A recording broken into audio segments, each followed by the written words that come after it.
Lo vemos.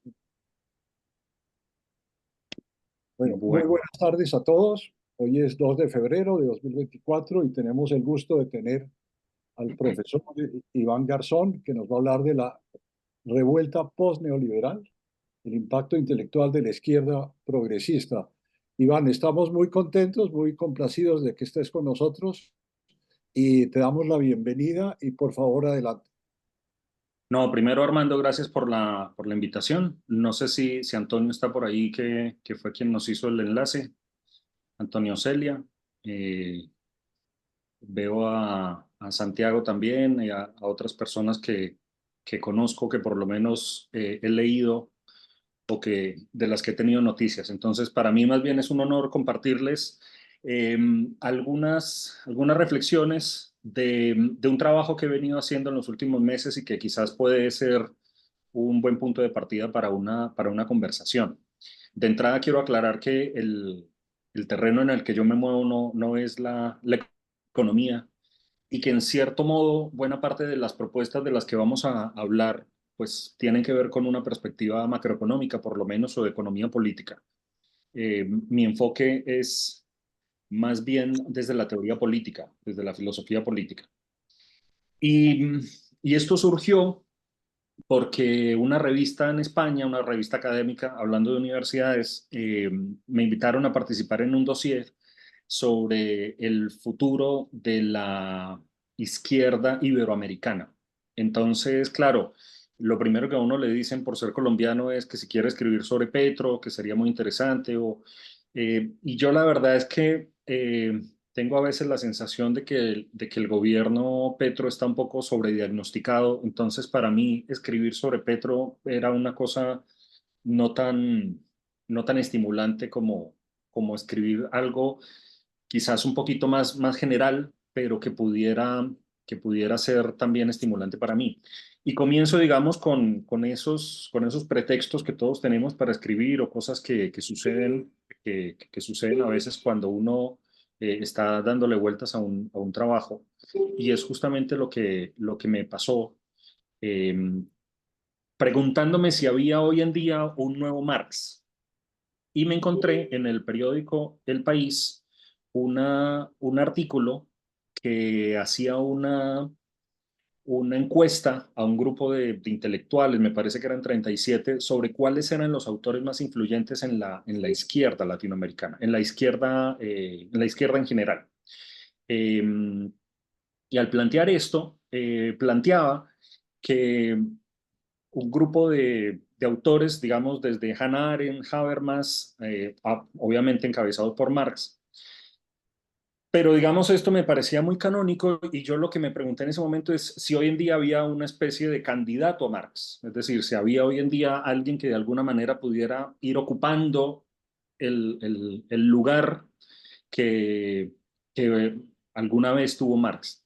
Entonces, circunscribí mi búsqueda a autores vivos que de alguna manera hoy en día estuvieran proponiendo temas, problemas de lo que sería una agenda progresista.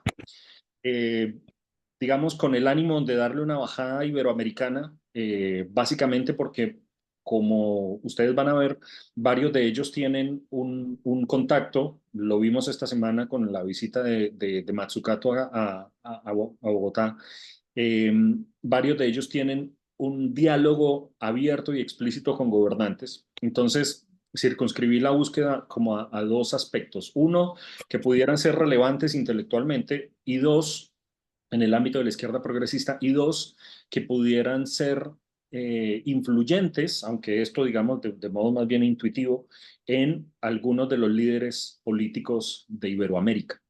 Entonces, esa búsqueda finalmente se concentró básicamente en Mariana Mazzucato, en Thomas Piketty, en Álvaro García Linera, en Judith Butler y en Nancy Fraser. Tengo que aclarar que estas dos últimas, si bien tienen un perfil quizás menos de intelectuales públicas y más quizás de scholars, de académicas, finalmente son muy relevantes básicamente por el contenido de sus trabajos. En el caso de Butler, porque es la precursora de los estudios de género y de las teorías queer y de una versión, digamos, feminista, pero también para un caso que nos interesa mucho y es el tema de la no violencia.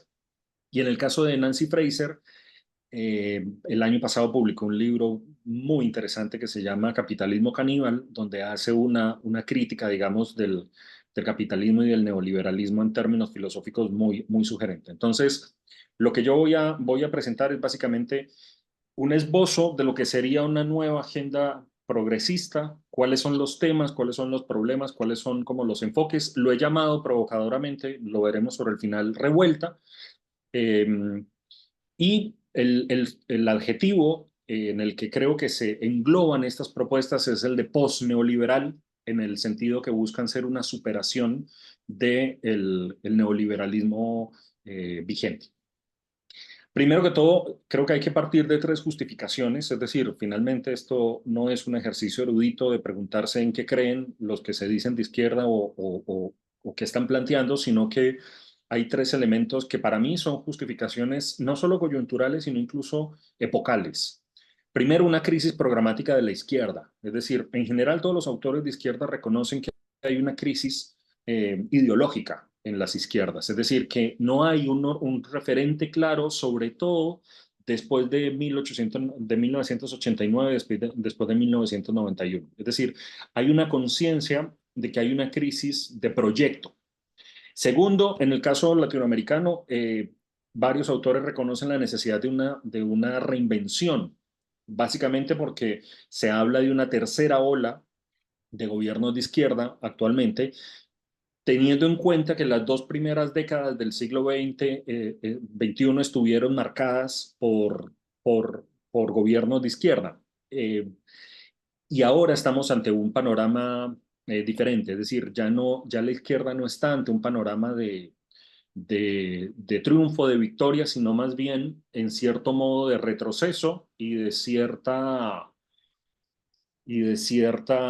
reclusión en sus cuarteles de invierno, por decirlo metafóricamente. Y tercero, en el caso europeo, es muy interesante notar que hay un descenso electoral de las izquierdas. Hace un par de semanas, un catedrático de la Carlos III, Sánchez Cuenca, escribía un artículo muy interesante en El País en el que daba cuenta que en términos porcentuales, la izquierda ha pasado entre el 2000 y el 2023, las izquierdas europeas han pasado del 43 al 36%. Y decía, cosa que además es muy interesante o muy paradójica para lo que vamos a ver, que las que más han sufrido, digamos, esa caída en el voto son las izquierdas socialdemócratas. Eh, entonces, digamos, aquí hay como tres justificaciones de por qué interrogarse cuál es el proyecto político, ideológico, sobre todo el proyecto ideológico teórico de la izquierda progresista actualmente. Y hay dos presupuestos históricos que los voy a pasar simplemente, los voy a mencionar. Primero, el fin del mito revolucionario, es decir, hoy en día es muy duro decirlo para uno como colombiano porque cuando uno lee estos autores se da cuenta que la lucha armada es un anacronismo, pero absoluto. Es decir, hoy en día difícilmente un autor representativo en la izquierda reivindica la lucha armada, reivindica la idea de hacer la revolución, reivindica un proyecto impuesto por las armas, porque hay justamente en todos estos autores una visión de que el siglo XX en realidad dejó un balance de derrota caracterizado por el fin del socialismo real, por el fin de los gobiernos comunistas. Y en ese sentido, eh, la idea de que la izquierda está en una fase posterior a la del mito revolucionario es algo que realmente es un consenso. Es cierto que existe, y acá digamos hay una distinción que es más o menos canónica, de hablar de una nueva izquierda y de una izquierda tradicional, y se dice, digamos, yo planteé eso comentando un libro de un autor que es referente intelectual del Frente Amplio acá en Chile, Noam Titelman, y él dice, bueno, hay dos izquierdas, una izquierda tradicional que es más bien confrontacional, tiene una lectura más bien binaria de la sociedad, Esa izquierda tradicional, pues como sabemos, está representada por estas visiones como más trasnochadas del marxismo y estarían representadas en América Latina fundamentalmente por López Obrador. Eh, yo creo que en algunas cosas por Petro, estaban representadas por un Aníbal Fernández, etcétera, etcétera. Y hay una nueva izquierda, que es esta izquierda progresista, más, que se dice más socialdemócrata, con una actitud mucho más amigable con las instituciones, que no tiene esa visión tan binaria entre ricos y pobres, entre unos y otros, sino que tiene la pretensión de un empoderamiento del ciudadano y hacer básicamente reformas. Eh, y a esa izquierda se le sigue llamando nueva, lo cual es un poco complicado en los términos, porque también hace 20 años, cuando Chávez, Correa y compañía llegaron al poder, pues se hablaba de una nueva izquierda. Entonces ahora algunos hablan de una nueva izquierda. Pero bueno, más allá de eso, a mí lo que me interesa es tratar de identificar cuáles son los puntos que tienen en común estos proyectos, más o menos de dónde beben ideológicamente y hacia dónde están apuntando las tendencias intelectuales, sobre todo en el campo progresista. Entonces, el segundo elemento histórico es el fin de las utopías o la idea de un tiempo post-utópico. Es decir, parte de la característica de la izquierda en el siglo XX no solamente fue la creencia en la idea de una revolución, sino también en un cambio radical, en un cambio social sustancial. Hoy en día todo eso se ha vertido a una perspectiva más bien reformista, pero eso tiene que ver justamente con la forma como se ha situado la izquierda frente al fin del socialismo real. Entonces, si uno mira lo que sucedió entre 1917 y 1991, efectivamente hay un arco que se puede ver caracterizado por el mito revolucionario y por la idea de una utopía, por la idea de construir una utopía. Hoy eso está muy revaluado y por eso es que los discursos de izquierda suenan a veces grandilocuentes, pero a la hora de aterrizarse tienen tanta dificultad, porque tienen esa herencia de una visión más bien utópica, idealista, y que de alguna manera intenta conectar con una época que ya no cree en esos ideales. Entonces, hoy en día el panorama se sitúa más bien, de un lado, en las coordenadas de la no violencia, y yo creo que esto es muy importante advertirlo, es muy importante por el contexto en el que estamos nosotros, por esa nostalgia revolucionaria que ronda al presidente, pero además también porque en última instancia, a mi modo de ver, constituye probablemente el mayor aprendizaje de la izquierda en el siglo XX, y es la idea de que la revolución armada no es capaz de conseguir un mundo igualitario. Y del otro lado, el reformismo democrático.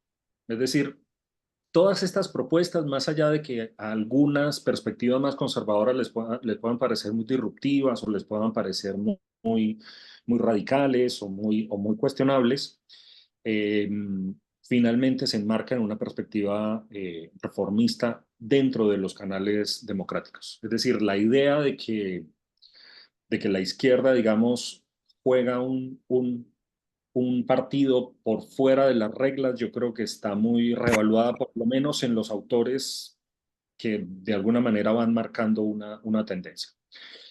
Entonces, bueno, para darle contenido a esa revuelta posneoliberal, como la he llamado, pues en realidad definiciones sobre neoliberalismo. Con el neoliberalismo pasa algo que seguramente ustedes saben mejor que yo, y es el neoliberalismo es un tópico, es un lugar común, pero es también un significante vacío, es decir, es algo que finalmente significa muchas cosas y al final significa poco.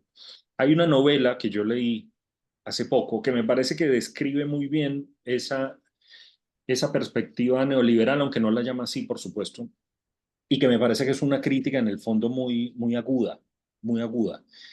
Es de un autor, un escritor argentino que creció, que creció en Suecia, pero vive en Brooklyn, que se llama Hernán Díaz.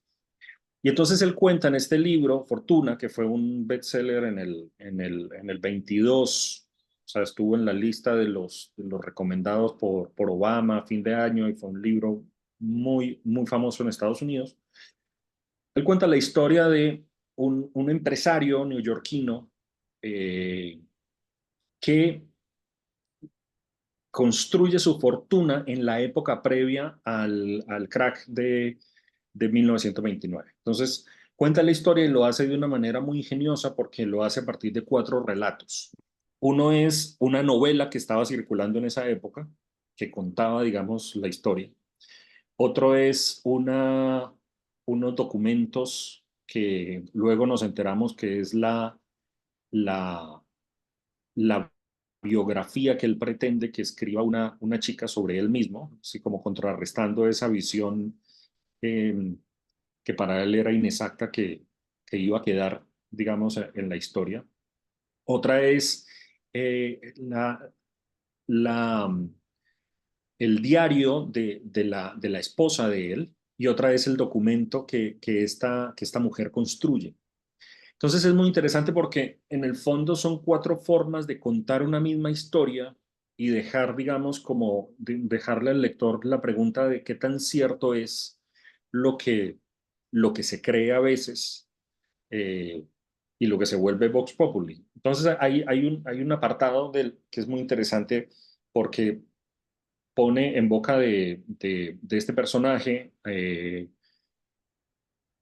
como su epopeya. Entonces, él hablando de sí mismo dice, mis acciones salvaguardaron la industria y los negocios de América, alejé de nuestra economía a los operadores inmorales y los destructores de la confianza, también protegí a la libre empresa de la presencia dictatorial del gobierno federal.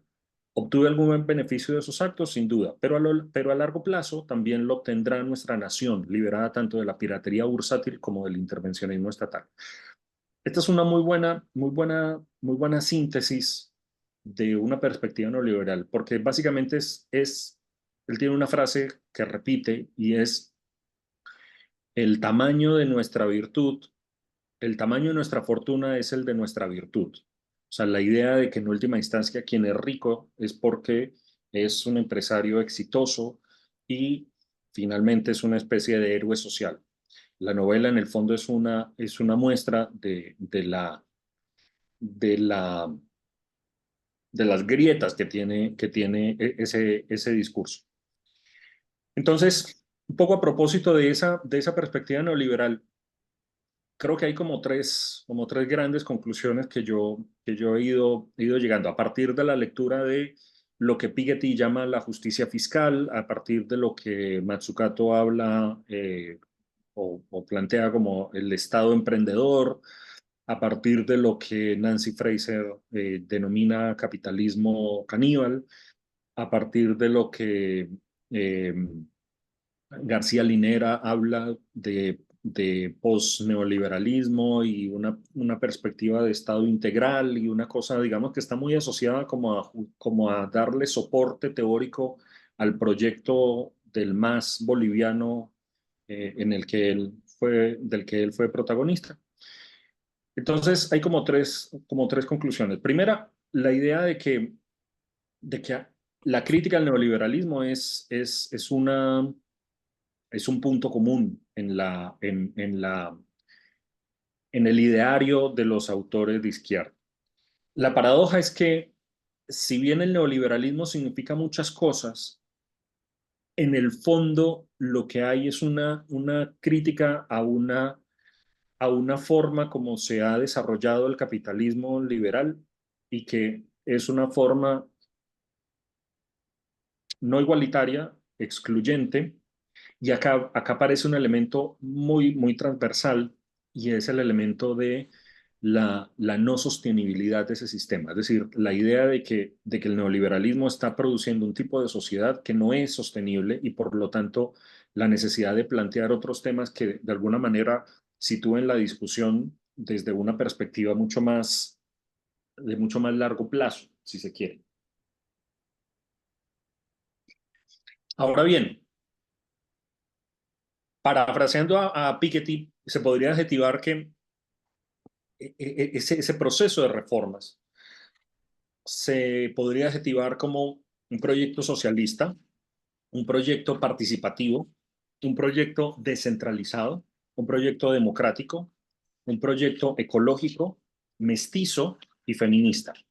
Es cierto que las descripciones de unos y otros varían, pero hay, digamos, cierta coincidencia en muchos de estos autores que vienen de un contexto más socialdemócrata, de hablar de una perspectiva socialista. En ese sentido, digamos, el socialismo tiene una lectura menos, como menos sesgada que la que uno puede encontrar en América Latina, porque es una lectura en el fondo más bien socialdemócrata. Eh, y además unas características que sobre todo están muy asociadas a la transición ecológica. Nancy Fraser, por ejemplo, habla de una ecopolítica, es decir, habla de la necesidad de una serie de acciones que estén encaminadas a esa transición. Eso no es ninguna novedad. Hoy en día hay mucha literatura sobre eso. Acá, digamos, la, la novedad estaría quizás en la idea de que la transición es uno de los, probablemente es como el banco de pruebas de un régimen o de un sistema superador del capitalismo neoliberal. Es decir, la idea de que las energías son como el puntal a partir del cual se debe reinventar el capitalismo y por lo tanto, junto con él, asumir, digamos, una serie de elementos de carácter social, cultural, que están ligados al modo de vida. Eh, una segunda conclusión es que a pesar de esa diversidad de referentes intelectuales, es decir, evidentemente no estamos ante un nuevo Marx, no, no hay, digamos, un autor que despunte como el gran referente de la izquierda progresista. Son varios, son muchos, las propuestas convergen en algunos puntos, divergen en otros. Parte de la explicación de eso es que son lecturas más bien fragmentarias, es decir, ninguno de ellos pretende hacer un gran proyecto que sea universalizable y yo creo que ahí hay una gran diferencia con los relatos del siglo XX y del siglo XIX. Pero acá, digamos, hay un elemento interesante y es lo que es evidente es que la izquierda contemporánea está teniendo éxito en definir los temas de la agenda pública global, pero tiene mucha dificultad para sacar adelante las leyes y las políticas públicas que los materialicen. Es decir, lo que estamos viendo en Colombia en realidad es un fenómeno más o menos repetido o más o menos constante en otros países que tienen también gobiernos de izquierda. Es decir, es un fenómeno constante y más o menos común. Para mencionar solo algunos casos rápidamente, acá en Chile es un fenómeno también en España, en Portugal, y por lo tanto, digamos, ahí hay una paradoja y es cierto triunfo discursivo, cierto triunfo intelectual, cierto triunfo programático, pero una brecha muy grande, en parte porque buena parte de los gobernantes que se ocupan de estos proyectos no tienen muy claro cómo desarrollarlos o cuál es la forma de materializarlos. Y aquí hay una gran paradoja, pero además, creo yo, hay un gran riesgo para que esto finalmente pueda tener alguna viabilidad. Es decir, y aquí viene una tercera conclusión, y es hasta qué punto estamos más bien ante un proyecto más cultural que político. Me explico. Tengo la sensación de que estamos de que la izquierda progresista tiene cierta lógica del 68 y de los años 60 del siglo XX. Es decir, la izquierda tiene cierta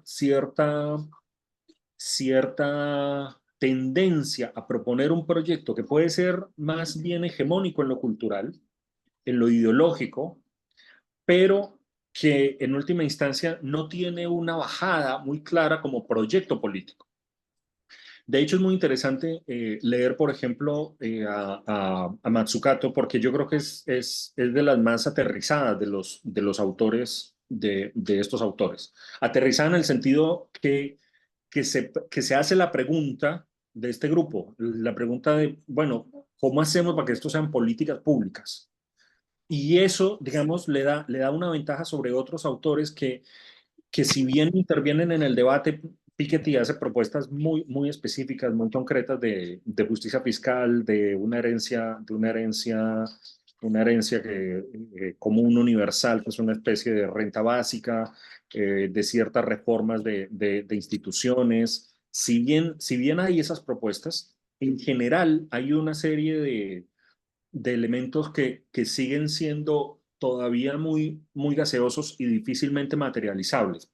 Obviamente, en parte porque el neoliberalismo es, a mi modo de ver, más que una derivación del capitalismo, que lo es, en última instancia se ha convertido en un ecosistema, es decir, es un poco la lógica con la cual vivimos en el siglo XXI. Entonces, lo que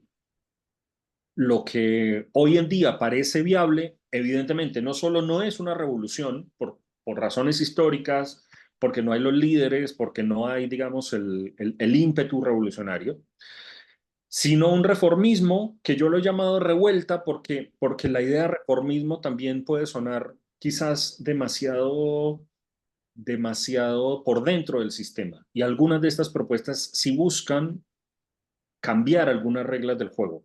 Entonces, lo he llamado revuelta porque en última instancia eh, algunos hablan de una forma de alguna manera, descarrilar el tren del neoliberalismo o en última instancia de hacer algo que si bien es modesto, por ejemplo, en la propuesta de un Melenchón o Pablo Iglesias, en última instancia está algo tan tan canónico como hacer una especie de neo-keynesianismo o una especie de estado de bienestar potenciado o un mundo en el cual haya mayor justicia y solidaridad entre los seres humanos. Es decir, ha terminado siendo como una, una especie de acotamiento de ese proyecto grandilocuente y de cambiar el mundo y de las locomotoras de la historia del siglo XIX de Marx y demás. Entonces, ese es básicamente como lo que yo he ido encontrando.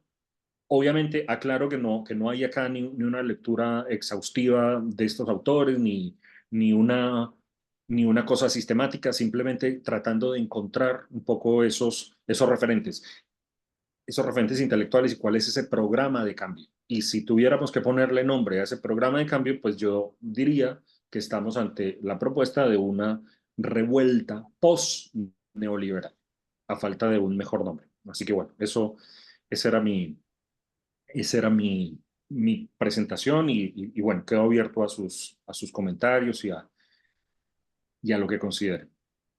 Iván, muy agradecidos. De verdad, muy interesante y muy provocadora tu presentación. Yo quisiera pedirle a las personas, tal vez que quitáramos la presentación primero para vernos las caras y seguir el diálogo.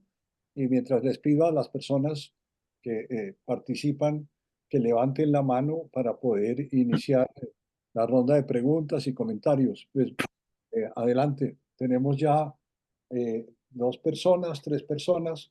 Le voy a dar la palabra, Iván, a tres personas y después de la tercera te doy la palabra a ti para las Perfecto, opciones. Eh, por supuesto. entonces empezamos con Astrid Martínez. Astrid, adelante. La- la- el micrófono, Astrid.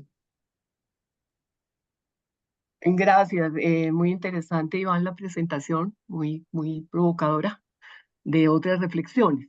Yo lo que tengo como reacción inicial es que me gustaría ver también un análisis como de la dinámica entre esta revuelta y lo, comillas, establecimiento o forma de acumular capital en esta época para pues, no simplemente referirse a neoliberal, que me cuesta esa palabra mucho pronunciar, que me parece muy simplificadora y que revuelve muchas cosas, en el sentido de que hay también como una conciencia de la necesidad de las reformas dentro de lo que hay establecido, de los caminos que se venían implementando sin ninguna cuestionamiento de fondo. Yo pienso que en Colombia, por ejemplo, es muy patente el hecho de que si bien el gobierno ha sido incapaz de llevar a la práctica sus propuestas de reforma, de todas maneras sí la agenda ha cambiado, la agenda de la discusión de la política pública sobre la necesidad de la reforma agraria o de otras reformas que se dice sí, pero no así, etcétera. Pero creo que sí se están produciendo cambios también del otro lado y que pues uno pudiera anticipar que al final del día surjan unos modelos de desarrollo sostenible más equitativo, con más justicia fiscal, etcétera, que no se traduzcan en simplemente una revuelta y un fracaso de toda esta reflexión.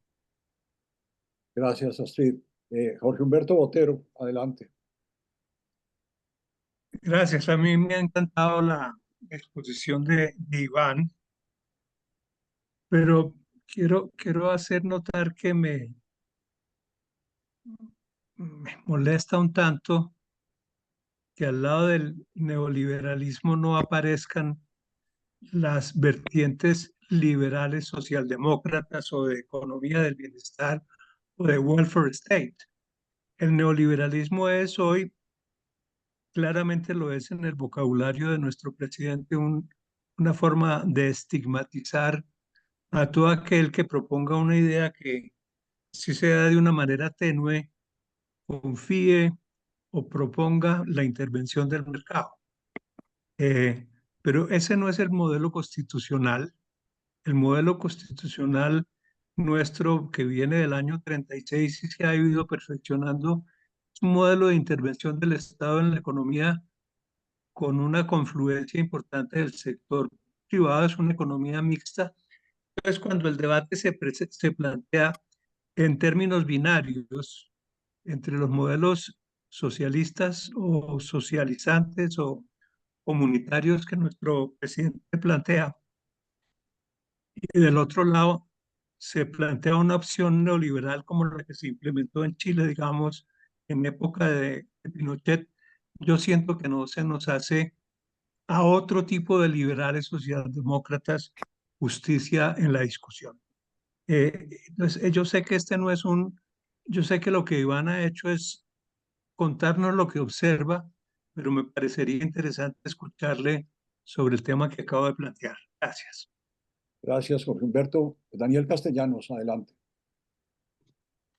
Muchas gracias, Santiago, y muchas gracias, Iván, por la presentación. Eh, yo estoy de acuerdo con que pareciera haber una reconstrucción de la izquierda, pero que no.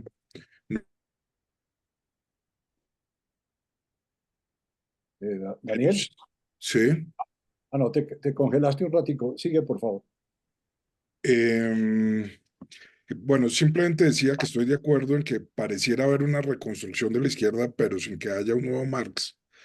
Pero sí me parece que en esa reconstrucción de la izquierda, independientemente de cómo uno la quiera conceptualizar, y es el resurgimiento de la importancia de la desigualdad. Y yo estoy de acuerdo con Jorge Humberto cuando él dice que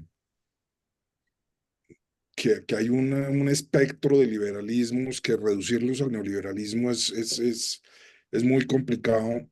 eh, pero también es probablemente cierto, sobre todo en ciertas escuelas económicas, que la importancia de la desigualdad de la desigualdad y de las nociones de justicia social fueron ignoradas. Si uno mira, digamos, el discurso de Milei que dio ahorita en Davos, claramente era un discurso en el que toda pretensión de intervención del Estado con propósitos sociales es rechazada, es una afirmación del individualismo, de la libertad individual, del funcionamiento perfecto de los mercados, de la moralidad del resultado de los mercados.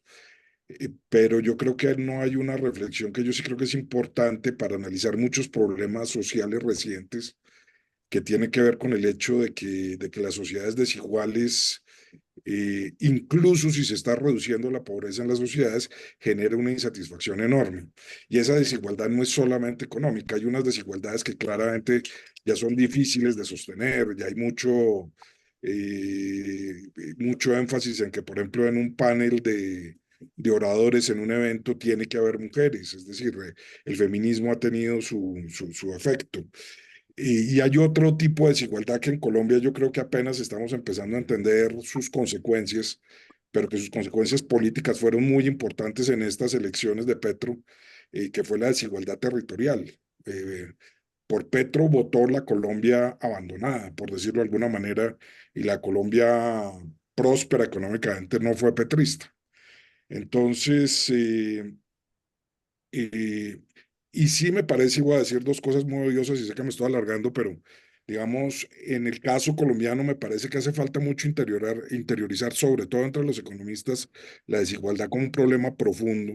Por ejemplo, voy a mencionar el libro de Mauricio Cárdenas de cómo avanza Colombia, en el que muestra que uno puede armar un relato de progreso colombiano en los últimos 30, 40 años con el cual podemos estar de acuerdo, pero en el cual, digamos, no aparece el tema de desigualdad.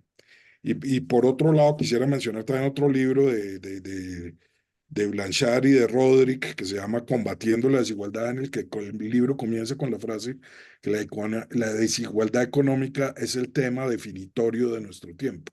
Y empieza a mencionar cifras de Estados Unidos y cosas de estilo. Entonces, creo que todo análisis del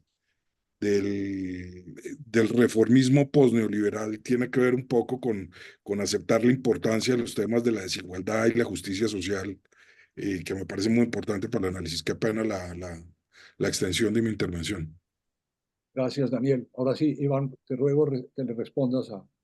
No, muchas gracias. Yo entiendo que lo de Daniel y lo de Astrid me parece es un aporte. Entonces, sobre lo de Jorge Humberto, pues en realidad Jorge Humberto capta una preocupación que yo también tengo, y es que Jorge Humberto, la socialdemocracia está en franca retirada. O sea, a mí me hizo mucho sentido el artículo de Sánchez Cuenca, porque, claro, ni siquiera en Europa hoy la socialdemocracia está ganando la partida. Y eso tiene mucho sentido porque uno lo que escucha todos los días es justamente la dificultad que tiene una perspectiva socialdemócrata para mantenerse. Eh, yo no sé, yo no tengo la respuesta clara, no sé si fue un tema de que la socialdemocracia finalmente cumplió un papel histórico, no sé si ante los avances de ciertas perspectivas neoliberales, hoy en día la socialdemocracia luce como algo muy, muy, muy tibio y muy, muy difícilmente atractivo para la gente. Yo lo hablo también por lo que sucede acá. O sea, lo que trascendió de los dos procesos, de las dos propuestas constitucionales chilenas, fue que en una perdió la izquierda y en otra perdió la derecha. Pero para mí la gran noticia en términos de cultura política es que en el proceso se evaporó el centro político. O sea, partidos tan importantes como la democracia cristiana acá quedaron prácticamente inexistentes. En el último proceso ni siquiera tuvieron representación en el Consejo Constitucional. Entonces, yo no tengo la respuesta de por qué esa crisis. Yo tengo la impresión de que, por ejemplo, cuando Matsukato dice, sí, lo que necesitamos es un Estado más empoderado en el tema de salud, educación, trabajo, iniciativas. Claro, uno lee eso y le parece casi que de sentido común.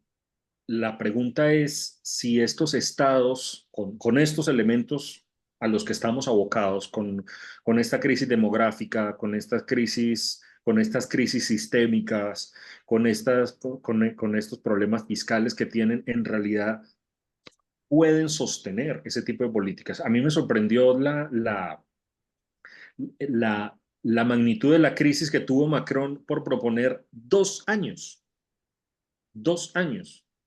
que se incrementara la edad para la jubilación. Y uno dice, o sea, desde cualquier medición, 2 años hoy en día en una sociedad que vive más, que la gente tiene otra expectativa de vida, o sea, pensar que la gente se jubila a los 60 y pico de años, pues a todos seguramente nos gusta mucho, nos parece muy. Pero la pregunta es si un modelo así se puede sostener. Entonces, digamos, yo tengo la impresión de que con la socialdemocracia pasa que hay ciertos moldes muy del siglo pasado con los que siguió operando y hoy las circunstancias son otras. Y hoy en día hay reformas que prácticamente muy pocos están dispuestos a hacer. Entonces, volviendo a lo de Milei que menciona Daniel, yo escuché el discurso en Davos y a mí no solo me pareció una cosa muy, muy, muy, muy delirante, sino que lo que más me llamó la atención fue lo familiar que se me hizo el discurso de lo que yo le he escuchado a la derecha en España, en Chile y en Colombia, que son los 3 países que trato de seguir más o menos con, con, con, con alguna frecuencia. O sea, lo que dijo Milei en Davos es lo que dice cualquier político hoy de Vox, del Centro Democrático o de republicanos. Cualquiera. Y entonces, si ese es el proyecto económico, político económico de la derecha en estos países, para no decir Estados Unidos, eh, pues en última instancia yo entiendo la molestia de Jorge Humberto cuando dice, sí, es que es estigmatizado. Por supuesto que es absolutamente estigmatizador ese discurso de que cualquier deseo de lucro es una especie de pretensión inmoral. Pero también es del todo delirante cualquier defensa acérrima de que el empresario, por el hecho de ser empresario, es una especie de héroe social. Esos términos en los cuales hoy se plantea la discusión, yo creo que en el fondo son dos caras de la misma moneda. A mí lo que me parece interesante de estos autores es que no hay nada revolucionario. Me explico, es decir, no hay una propuesta que uno pueda decir, pero esto es una completa tontería. Además, hay cosas que incluso uno encuentra, por ejemplo, Nancy Fraser, que es una mujer de izquierda, eh, tiene todo el perfil de la académica de izquierda gringa, no sé qué, dice cosas que dice Sandel, que es un tipo que se puede acusar de cualquier cosa menos de izquierda. O sea, la idea, por ejemplo, de que los trabajos de servicio, de cuidado, están mal remunerados y que, digamos, el capitalismo ahí tiene una deuda pendiente porque en última instancia no puede, no puede vivir la producción del trabajo que es previo o que es condición para la producción, que eso es una gran injusticia. Eso lo plantea Nancy Fraser y lo hace de una manera muy, muy lúcida. Pero eso también lo plantea Michael Sandel, que es un profesor de Harvard, que más bien podría considerarse conservador. Entonces, acá yo creo que el problema no es tanto definir unos temas de la agenda, porque hay temas en los que, en verdad, yo creo que va habiendo cierto consenso. Lo que no me parece que está muy claro es cómo hacerlo, porque en el cómo hacerlo yo creo que la izquierda, lo que le pasa, por ejemplo, en Colombia, lo que le pasa en Chile, es que es una izquierda que se acostumbró tanto a, a vivir de la crítica permanente y de la crítica del establecimiento que nunca se les ocurrió pensar de qué iban a hacer cuando llegaran al gobierno. Eso que está pasando al pacto histórico le pasa igual al Frente Amplio acá. Eh, entonces, la pregunta hoy en día probablemente no es tanto por el qué, sino por el cómo. Bien, ¿Cómo, a ver, ¿tú cómo qué dices si lo aterrizar necesitas o ciertas, no? ciertas políticas? ¿Cómo hacerlas viables? ¿Cómo hacerlas sostenibles? Y cómo lograr, y esto no es menor, cómo lograr un acuerdo entre gente que no solo piensa muy distinto, sino que tiene intereses muy distintos. O sea, Pedro Sánchez el año pasado se dio la pela de ponerle un impuesto a los bancos, y la noticia de esta semana es que Sabadell y los dos grandes bancos españoles, el BBVA y el Santander, tuvieron las ganancias más históricas que han tenido. Entonces uno dice, pero esto es un tema básico de justicia social, es decir, que gente como esta pague más finalmente, pero llegaron a decir en su momento que casi que se volvía insostenible la actividad si les ponían más impuestos. Entonces, yo creo que aquí lo interesante de estos temas es que terminan un poco planteándonos la pregunta de qué estamos entendiendo por lo común, o sea, qué estamos entendiendo por aquello que de alguna manera es de todos y que finalmente requiere no solo buenas ideas, sino también en algunos casos sacrificios y creatividad. Muchas gracias, Iván. Tenemos otra tanda de preguntas que comienza José Leibovich. José, adelante. Gracias, Armando. Muchas gracias, Iván, por la presentación. Quería plantearte cómo dentro de tu narrativa, dentro de tu historia que nos has contado, cómo clasificas a los casos de Cuba, Venezuela y Nicaragua, que son, podríamos decir que son los ejemplos de una izquierda que sí se ha mantenido en el poder y que pues vemos los resultados concretamente en términos económicos, pues particularmente conocemos más los casos de Cuba y Venezuela, de una pobreza generalizada, bueno, no para todos es conocido eso. Me llama la atención que quisiera escuchar qué opinas sobre digamos, ese ejemplo de una izquierda que se enquistó en el poder. Gracias. Gracias, José. Antonio Celia, adelante. Pues Iván Garzón, me encanta verte, Iván. Me encantó tu Antonio, charla. qué gusto. Encantadísimo. No, yo, una notica al margen de lo que dice José Leibovich. Imagínense por un momento que Venezuela hubiera adoptado el modelo chino, es decir, que le hubiera dado espacio al capitalismo. ¿Ante qué estaríamos? Eso lo digo como preámbulo para significar que el capitalismo, queramos o no, ha triunfado. Aunque no se quiera reconocer, cuesta trabajo a la izquierda y hay mucho tema de personalidades, de que caracteres. Yo creo que el caso de Petro es un tema serio de personalidad y eso marca una diferencia en los líderes. Yo creo que no podemos soslayar eso. Pero por otro lado, yo creo que detrás de todo, transversalmente este cuento, hay como una dificultad para resolver los problemas a la gente. Los que sean, digamos, hay 3 o 4 problemas comunes en Latinoamérica. La seguridad se está volviendo un tema muy serio y hay que observarlo con cuidado porque eso puede dar un viraje a la derecha en la medida en que a la izquierda le cuesta trabajo entender que la seguridad es un problema porque lo ven como consecuencias de unas causas objetivas. Y ahí hay un tema complicado. Entonces yo creo que aquí en el fondo hay un tema en que no hemos sido capaces de resolver en la rapidez que la gente espera los problemas que padecen. Y entonces, ¿qué pasa? Que las democracias iliberales sí lo están resolviendo y eso está atrayendo un poco de gente. Es decir, lo estamos viendo por muchas partes. Lo otro que estaba, es decir, y tiene uno esto con el tema de las misiones de la Mazzucato, que yo quiero pensar que tienen una similitud con los propósitos nacionales de los que hablaba Lleras Camargo. O sea, nosotros no hemos tenido propósitos nacionales diferentes a la paz.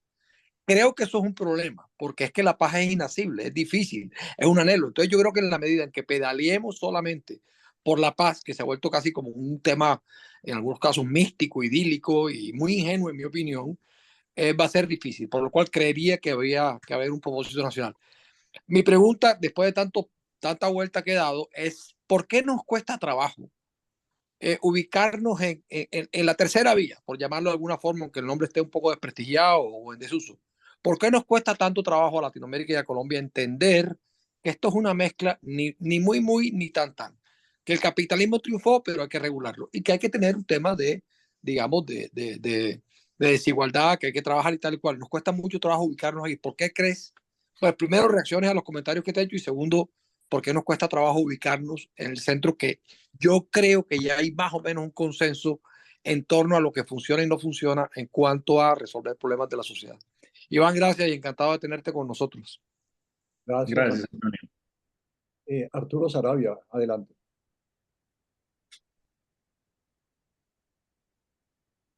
Buenas tardes, Iván. Muchas gracias por la intervención, muy interesante. No, yo quiero ampliar un poco lo que ya mencionó José y Antonio, y sobre eso plantearte algunas inquietudes. O sea, no tanto desde el punto de vista de la equidad y de la desigualdad, sino desde el punto de vista de las libertades, porque ninguno de estos teóricos habla de la toma del Estado, de la captura del Estado a través de, ganadas las elecciones, ir controlando todos los órganos del poder. Y hay tres sistemas en América Latina, lo de Ecuador, de Correa, y va en esa dirección. Y no sé si detrás de eso hay un sustento teórico, digamos, porque uno sí ve que se repiten discursos, por ejemplo, el discurso contra la prensa, que es un discurso contra la libertad de expresión, para ir poco a poco silenciando voces críticas, el discurso contra digamos, el papel del sector privado, etc. Entonces, digamos, esa sería una primera inquietud. ¿Qué hay detrás de esos proyectos como tales, o esos proyectos van resultando por cuestiones de caudillistas de autócratas que se enquistan allí y terminan simplemente abandonando cualquier modelo, y simplemente su modelo es mantener el poder per secula seculorum? La segunda inquietud tiene que ver con lo siguiente, o sea, si uno, muchas de las personas que hemos estado, digamos, en el centro del espectro político, le hemos dado mucho énfasis a la importancia de que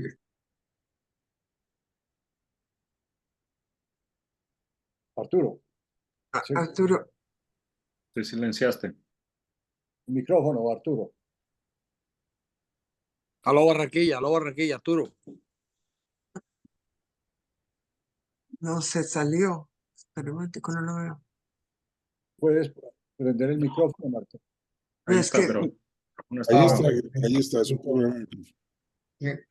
no, el punto es hasta dónde el propósito de lograr que el Estado sea efectivo, o sea, que cumpla su función, porque de hecho no la cumple, la justicia es lenta, el Congreso no enfrenta los problemas, digamos, más estructurales y de mayor impacto en ese mismo propósito.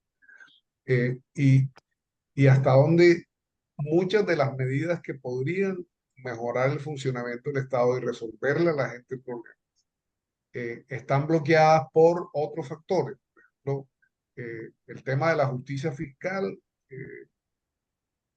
no considera, cuando se aumentan impuestos, que los contribuyentes tienen serios problemas de seguridad que encarecen sus costos de funcionamiento, serios problemas de corrupción que hacen también muy difícil la operación. Y hay digamos, una suerte de entrabamiento de todo el engranaje del funcionamiento de la sociedad, que hace muy difícil que se cumplan propósitos que están en el ideario de una sociedad mejor regulada, mejor, que funcione mejor, etcétera. Entonces, hasta dónde ese propósito en sí mismo podría ser bandera, digamos, o hasta dónde eso es lo que ha llevado al centro a su práctica desaparición, porque es un poco el discurso de hagamos reformas graduales, de vamos avanzando, pues, vamos construyendo sobre lo construido, pero que las cosas realmente funcionen. Y uno ve lo que se muestra en los libros.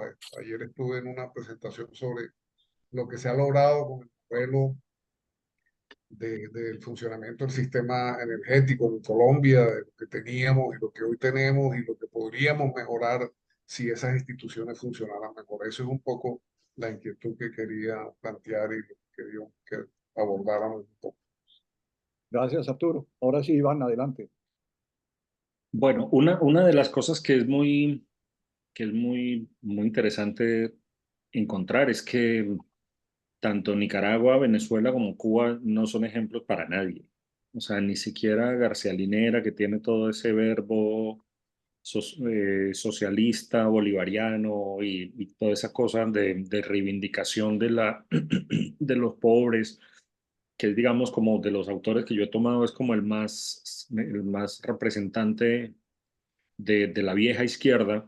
Ni siquiera tiene un discurso eh, que elogie el modelo cubano. Yo creo que parte de la polarización consiste, parte del veneno de la polarización consiste en poner la discusión en términos de extremos indeseables. Porque así como Cuba, Venezuela o Nicaragua no son ejemplos para nadie, del mismo modo, por ejemplo, la Mazzucato dice muy claramente, ojo que yo no, o Piketty dicen, ojo que yo no estoy de acuerdo con el plutocapitalismo de los chinos o de los rusos. O sea, digamos, hay una conciencia de que esas son deformaciones del sistema y que eso puede funcionar, pero de una manera que finalmente puede ser muy excepcional, pero que eso no es un modelo para otros. Yo creo que en eso hay una claridad.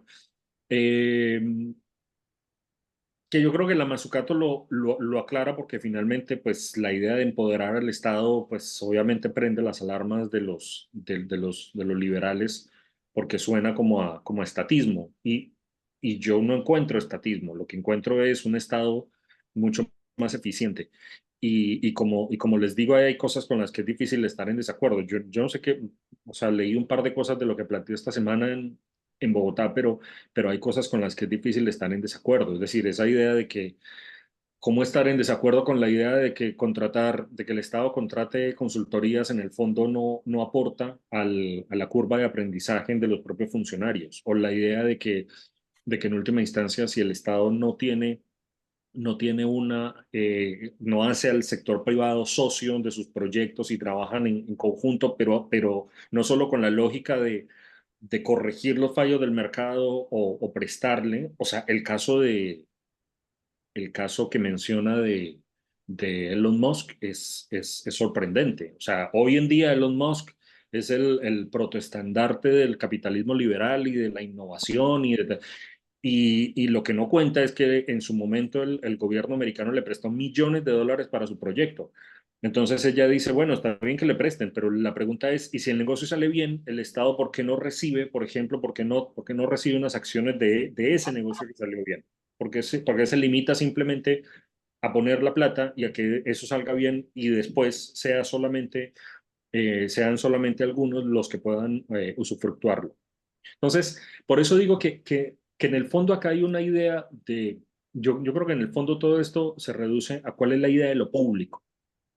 Sobre la crisis del centro hemos hablado mucho, yo tengo la impresión de que sigue siendo un tema emocional, es decir, la gente está cansada de propuestas moderadas, de propuestas que finalmente no le resuelvan los problemas y cosas que pueden sonar poco ambiciosas. Es decir, es triste decirlo, pero la gente está más le suena más la demagogia que la responsabilidad. Y en ese sentido está más dispuesta a creerle a un demagogo que a un político responsable. Esta semana se jubiló Ricardo Lagos y vinieron todos los elogios de muchos políticos, intelectuales.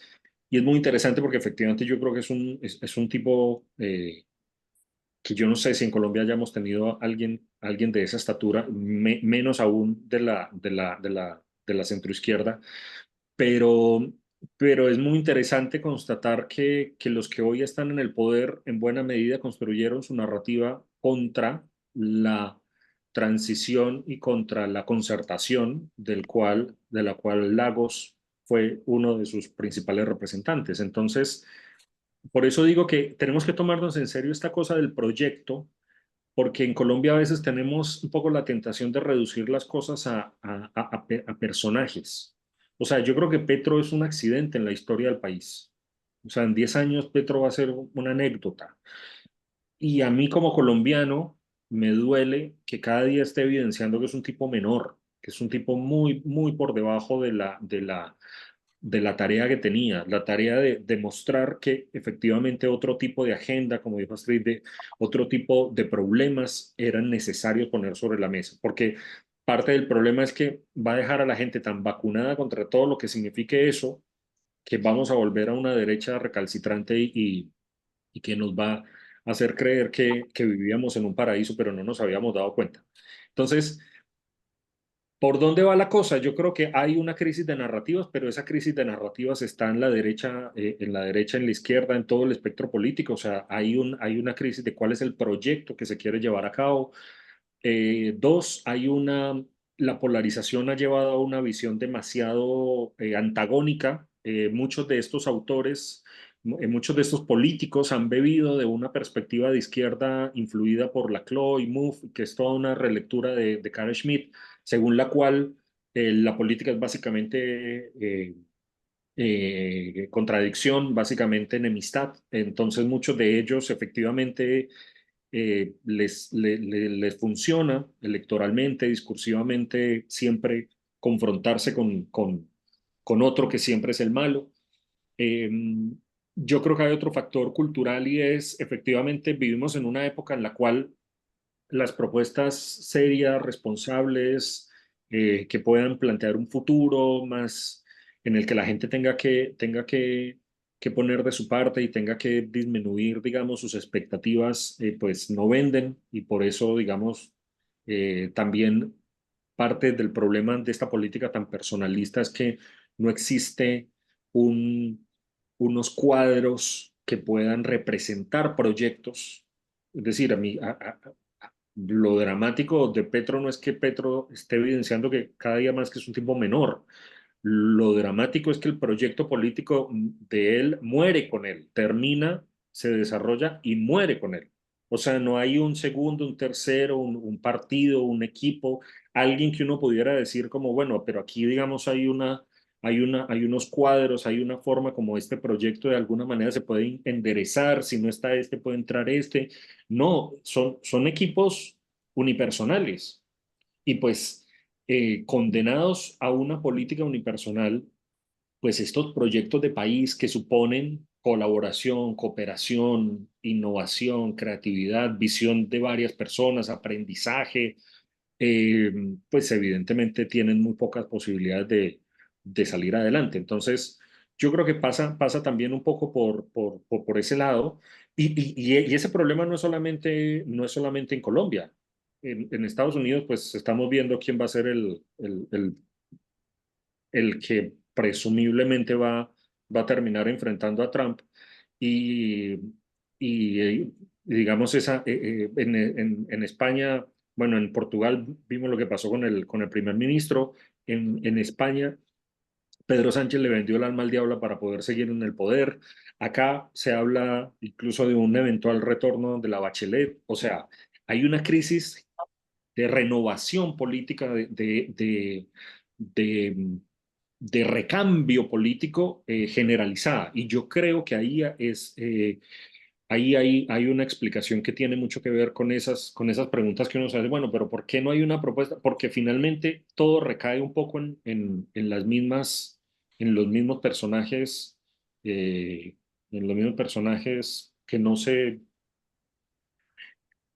no van a la banca nunca. Muy bien, gracias Iván. Tenemos otra tanda de 3 personas que comienza con Francisco Azuero. Francisco, adelante, por favor. No, muchas gracias, Armando. Y muy buena la presentación, Iván. Muchísimas gracias. Hay un punto que de entrada que quiero señalar, es que eso del neoliberalismo, si se entiende como una absoluta ausencia del Estado y un absoluto poder del mercado para asignar recursos y para intervenir. Eso no es cierto universalmente, ni mucho menos en Colombia. El peso del Estado en Colombia pasó, digamos, en la época del Consenso de Washington, 1990 aproximadamente, que se dice que comenzó el liberalismo en el mundo y especialmente en América Latina, pues el peso del gobierno central en el PIB pasó del 8% al 23% que soy. Entonces díganme si eso es neoliberalismo o no. Viene un punto importante que vale la pena señalar, el de la desigualdad. Sí, es cierto que seguimos siendo desiguales, pero a veces nos equivocamos en las causas de la desigualdad y se pretende solucionarla exclusivamente con medidas de orden tributario. Pongámosle más impuesto a las empresas, pongámosle más impuesto a los ricos y démosle esa plata a los pobres. Pero no vamos a las causas de la desigualdad y en eso la izquierda falla, tanto teóricamente como en la práctica, ya cuando se trata de implementar sus programas políticos. La desigualdad nace en la distribución primaria del ingreso, no en la distribución secundaria. En la distribución primaria, es decir, cómo se generan, cómo se concentran los ingresos en la actividad productiva. Y ahí vienen varias explicaciones. Uno, los poderes de mercado, la existencia de monopolios y oligopolios que no son suficientemente regulados o combatidos o controlados. Ha habido algunos casos de superintendencias que han hecho un esfuerzo importante en ese frente, pero esos son olas. Después vienen otro tipo de situaciones en donde ese tipo de comportamiento no se controla lo suficientemente. Pero fundamentalmente el poder de mercado se combate es con más competencia. Y lo que la izquierda busca en algunos casos, antes que aumentar la competencia, es restringirla, lo que produce más bien un incremento de la desigualdad. La izquierda es proteccionista.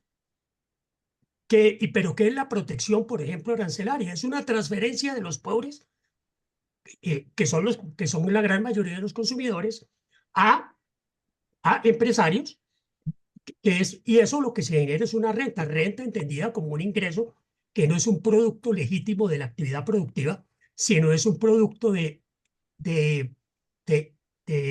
privilegios dados por el Estado. Y en eso la izquierda también ha sido campeona en defender ese tipo de privilegios y en seguirlos dando.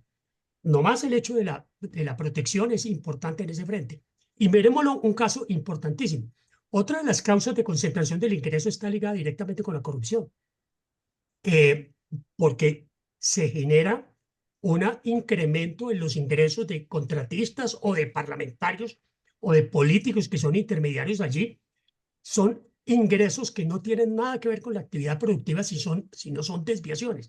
Y eso también incrementa la concentración del ingreso.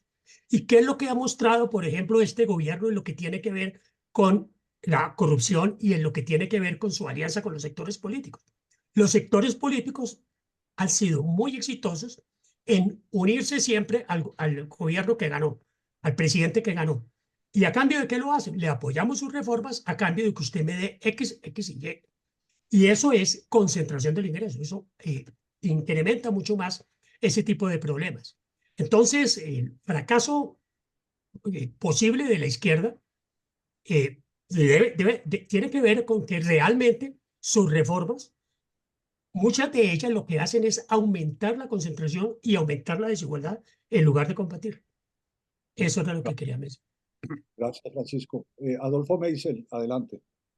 Gracias, Iván. Yo tengo una pregunta.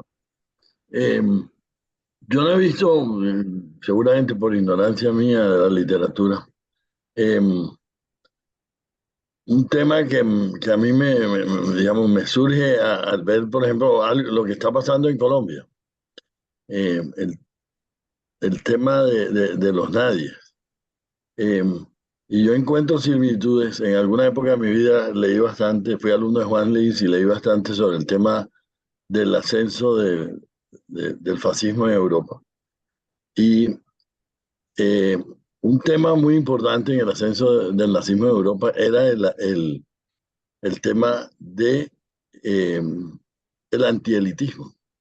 A veces la gente no tiene la percepción, como tú sabes, que había un profundo antielitismo entre los nazis, y que pues la aristocracia prusiana no era eh, muy adicta al nazismo, y uno lo ve, pues, o sea, como el prototipo de eso sería Eichmann, vendía aspiradoras puerta a puerta. Y ahí, digamos, es un tema pues recurrente. Yo a veces cuando veo, digamos, esta cosa de los nadies, eh, la falta de gente bien preparada, eh, me recuerda alguna de esas literaturas. No sé si este es un tema que en toda esta discusión de esta. Bueno, y por último mencionar que una cosa que nos golpeó y que yo creo que tiene que ayudó bastante, por supuesto, todos lo sabemos, al aumento de la popularidad de Petro, fue el impacto devastador del COVID en sectores que estuvieron muy golpeados, sectores de clase media baja que estuvieron muy golpeados y se vieron amenazados en su situación económica, que eso contribuyó pues a esa inmensa popularidad de Petro. Entonces no sé si este es un tema que se discute, que se ha dado en la literatura. Gracias, Adolfo. Santiago Montenegro, adelante. Gracias, Armando, y un saludo, Iván, para ti. El Santiago, comentario que voy a hacer es básicamente tomar tus argumentos. O sea, tú lo que nos has dicho es que estos intelectuales, este grupo de intelectuales, está tratando de armar, digamos, un marco conceptual de una nueva izquierda, ¿no? Porque no aparece, pues, el Marx de nuestra época no aparece. Y entonces un poco estos intelectuales y quizás otros están tratando de llenar ese vacío. Por lo que tú has dicho, yo entiendo lo que dicen estos intelectuales desde este lado. Y quiero aclarar que yo solo he leído a Piketty y a Mazzucato, no a los otros o a las otras, ¿no? Yo lo que veo es, por ejemplo, que la narrativa de ellos, cuando hablan de regionalismo, feminismo, ecologismo, mesticismo, eso es lo que se está dando, lo que se llama el identarismo, ¿no? La política de la identidad, es eso, ¿no? Entonces, ellos han cogido eso por ese lado. Otro tipo de propuestas, un poco lo de Mazzucato, el fortalecimiento del Estado, lo de Piketty, la denuncia de la desigualdad y políticas para una mejor redistribución, eso es muy socialdemócrata, eso es la socialdemocracia, ¿no? Digamos, entonces, esa narrativa tiene por el lado positivo esas dos ideas, esas dos concepciones, un identarismo y unas propuestas tipo socialdemócratas. Pero tiene también unas propuestas por la vía negativa, que es el ataque pues a este monstruo neoliberal, ¿no? Que nadie sabe bien qué es, ¿no?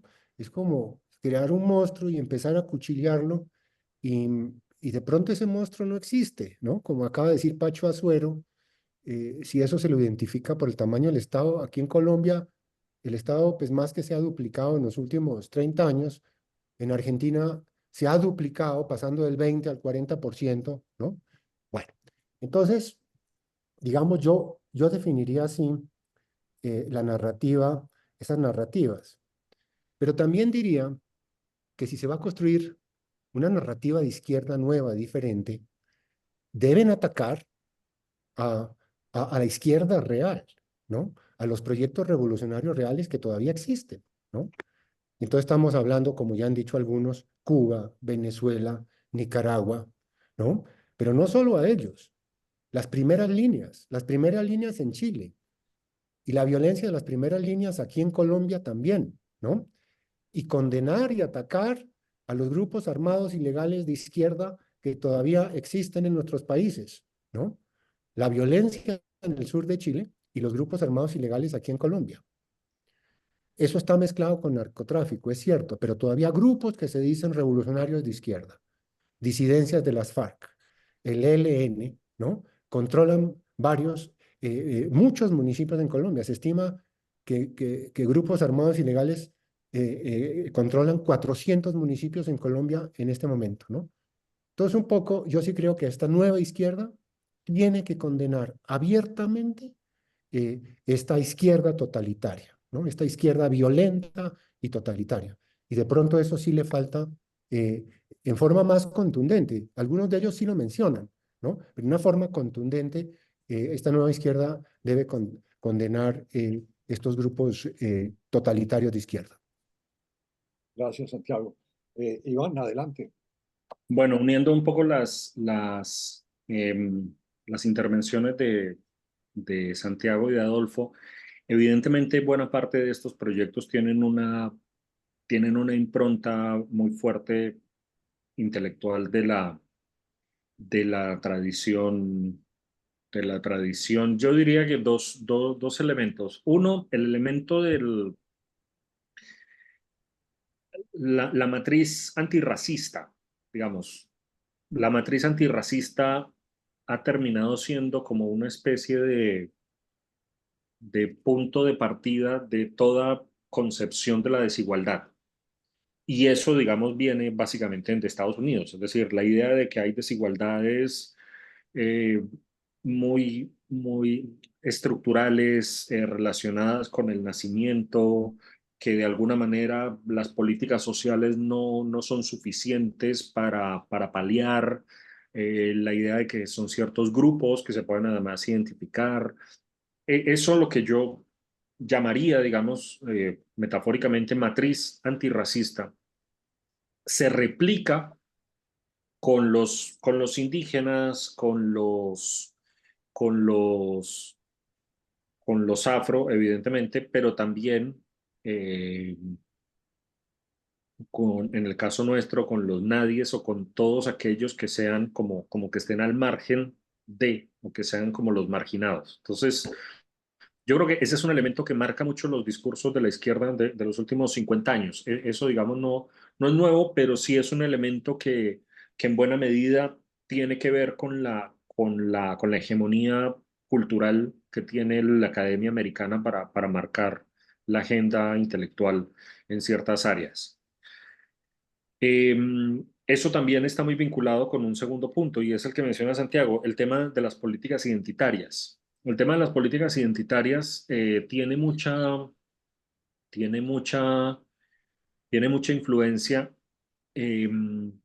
Yo creo que en última instancia porque se amalgama con una perspectiva posmoderna, con una perspectiva que le da mucha importancia a todo lo que tiene que ver con lo simbólico, la representación de las cosas, lo que las cosas significan, lo que las cosas expresan. Y por eso es que en buena medida hay muchos de estos gobernantes que son tan verseros, es decir, están tan pegados con un lenguaje, con una forma de hablar, con unos términos que a veces terminan siendo un poquito vacíos también. Es cierto que en el caso nuestro cumplieron una función muy importante de integrar o de marcar, evidenciar la brecha entre el centro y la periferia, que yo creo que eso es evidente.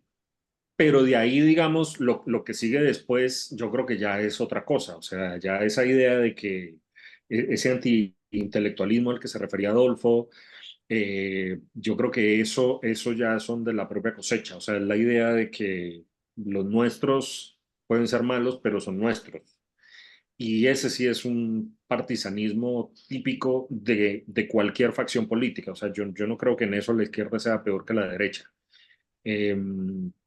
Sí es cierto que cierta reivindicación o cierta crítica, digamos, a la tecnocracia parecería estar muy instalada en ciertos sectores de izquierda, es verdad, pero yo lo veo más en el caso de la izquierda tradicional. La nueva izquierda, y con esto retomo algún punto que mencionó Antonio Celia, la idea de que hay que resolverle los problemas a la gente y en última instancia hay que ser aterrizados es una reflexión que aparece con alguna frecuencia y uno lo puede rastrear en el caso de, del PSOE de Pedro Sánchez. Es decir, muchas de las políticas sociales efectivamente están destinadas a aliviarle la situación a la gente. Entonces, el recibo de luz está subiendo desmesuradamente. Bueno, se negocia en Europa un límite para ese recibo, o el tema del salario mínimo, y se pone, digamos, en un punto histórico. Ese tipo de políticas más sociales tienen que ver con algo que alguna de esta nueva izquierda recién está empezando como a interiorizar, y es la idea de que en última instancia el discurso por sí mismo no cambia la realidad, pero eso contradice en buena medida toda su formación, porque vienen de escuelas, de leer autores, de unas corrientes ideológicas que efectivamente les dicen que el discurso por sí mismo cambia la realidad. Entonces, este autor que mencioné en la presentación, Noam Titelman, que es de la generación de Boric, dice en un libro muy interesante que se llama La nueva izquierda chilena, dice, a veces lo más revolucionario es que pase el camión de la basura o que las luminarias funcionen. O sea, el mensaje, digamos, para todo el discurso, digamos, grandilocuente, es que evidente. Porque claro, vuelvo a una inquietud que mencionaba Antonio, el tema de la seguridad. Hay muchos temas que son como tabú y que hoy en día marcan la agenda y en buena medida explican por qué la gente no encuentra una respuesta, no encuentra una respuesta satisfactoria tampoco, o en estos proyectos no hay una respuesta frente a esos temas. Porque parte del problema es que algunos de estos proyectos parten del supuesto de un Estado fuerte. Y en el caso nuestro lo que tenemos es justamente un Estado que no es fuerte. Yo creo que no hay que confundir, y yo creo que eso lo saben ustedes mejor que yo, un Estado grande con un Estado fuerte. Un Estado excesivamente burocrático con un Estado eficiente. Yo creo que parte del problema, la dificultad que tienen en algunos países la izquierda de mostrarse como un proyecto viable es que lo estatal está asociado justamente a la ineficiencia y a la burocracia.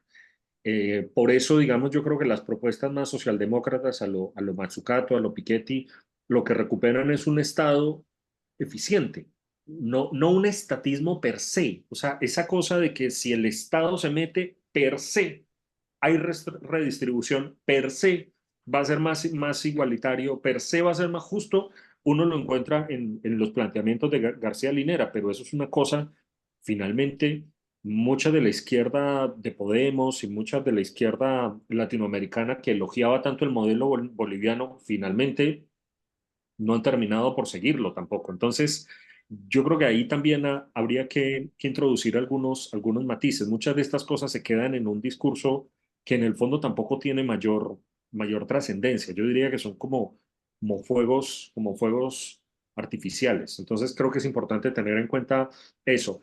Y sobre la inquietud de Santiago, yo no encuentro, digamos, una fascinación con la violencia. Sí es cierto que algunos de estos grupos tienen un compromiso con ella y que hay ciertos discursos que son ambiguos. Yo tengo la impresión de que más que como proyecto, lo tienen por una especie de retórica muy asimilada de que todo lo que sea de izquierda suma, o sea, que son como compañeros de ruta. Pero yo creo que está muy estudiado que en el caso de Colombia, la, el gran enemigo de la izquierda democrática fue la izquierda armada. Y yo creo que hoy en día eso es muy notorio porque esa reivindicación de esos grupos, por lo menos en un plano discursivo, intelectual, es muy marginal. Entonces yo no creo que sea un punto relevante. Yo creo que más bien podría ser o debería ser uno de esos puntos que debería tener una, una reconstrucción o un fortalecimiento de un Estado que funcione, porque pues si el Estado no funciona tampoco hay mucho que redistribuir. Y termino con esto. Acemoglu y Robinson tienen este texto que se llama El pasillo estrecho. ese texto finalmente no tuvo ni de lejos la fama que tuvo Por qué fracasan las naciones, pero ese texto es muy interesante porque el planteamiento de ellos es muy simple y yo creo que vendría muy bien para esta conversación. Y es las sociedades que tienen eh, un mejor funcionamiento son aquellas que combinan un Estado fuerte y una sociedad civil participativa y que reclama y que se moviliza y que demanda. Y dicen ellos, y de ahí la metáfora, en medio de esos dos florece o se desarrolla las libertades. Y yo creo que algo de eso nos vendría muy bien porque yo creo que a veces en la ecuación solo ponemos Estado y mercado, pero claro, con una sociedad civil tan débil, pues evidentemente cualquier desajuste entre uno y otro, pues termina siendo desastroso. O sea, si tuviéramos una sociedad civil mucho más reclamante, mucho más demandante, mucho más participativa, muchas de estas cosas, digamos, encontrarían un buen, una buena, una mejor interlocución, pero además encontrarían también un freno probablemente más eficaz que el de la mera regulación o el de la simple mano invisible. Iván, muchas gracias. Pues yo quiero agradecerte muchísimo tu tiempo, tu esfuerzo, y te rogaría que aceptáramos otras preguntas porque veo que hay Sí, muchísimo por interés supuesto. en esto. Entonces empiezo otro grupo de tres con Enrique López. Adelante, Enrique.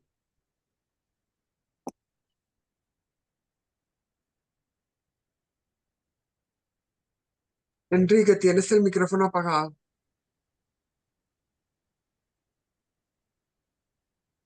Enrique,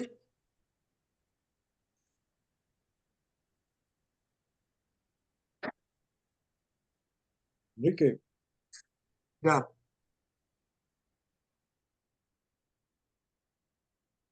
No se escucha. No, no se escucha. Por alguna razón está sin sonido, Enrique. Eh, la palabra a Leonardo Urrea. Enrique, tú sigues, por favor, porque mientras te preparas. Leonardo No, Urrea, pero adelante. listo, perfecto, muchas gracias. No, yo tenía tres preguntas. Uno, que bueno escuchar esto sobre el matrimonio, el posmodernismo y la izquierda latinoamericana y parte de la izquierda gringa, em, donde claro, el discurso es lo importante y la, pero a pesar de que hay una separación entre las acciones y el discurso, que es evidente que los discursos no han cambiado la realidad, yo siento que sí se ganaron, se ganó, o sea, ese debate está ellos lo tienen ganado. Yo siento que ha sido no he visto la primera parte donde gran parte de la sociedad civil no esté apoyando, porque claro, como son los discursos y tienen bien los objetivos bien puestos, eh, siempre tienen que echarle la culpa a algo. Entonces quería un comentario sobre eso, sobre ese matrimonio entre el posmodernismo y la izquierda en cuanto a qué es el discurso y el lenguaje lo que más importa y no las acciones per se. Em, Siguiendo al profe Meisel, la cuestión de los nadies y la falta de igualdad de oportunidades en Colombia, yo creo que eso es una realidad y el país se quedó corto dando esos pasos para garantizar esa igualdad de oportunidades. Entonces, el problema sigue ahí. El gran debate es, por ejemplo, la calidad del gasto público, como decía el profe Azuero. Entonces, digamos, existen matrices de política social y económica alrededor del mundo que estén enfocados en fortalecer estados, es decir, esta tercera vía, yo siento que está completamente desaparecida de los aspectos políticos internacionales. Y a mí me preocupa un montón porque vienen presidenciales en Colombia y no tenemos una opción. La tercera pregunta es sobre los partidos políticos. Quería un comentario sobre partidos políticos, porque digamos estamos en una democracia representativa con todos los problemas que tiene, pero no tenemos otra opción en este momento. Yo no he leído algo que tenga eso. Y vemos que el gran problema de Petro es eso, usted lo dijo. Em, Petro se preparó 30 años o luchó 30 años para llegar al poder y no tenía un plan, no tenía un plan, o sea, no tenía un plan.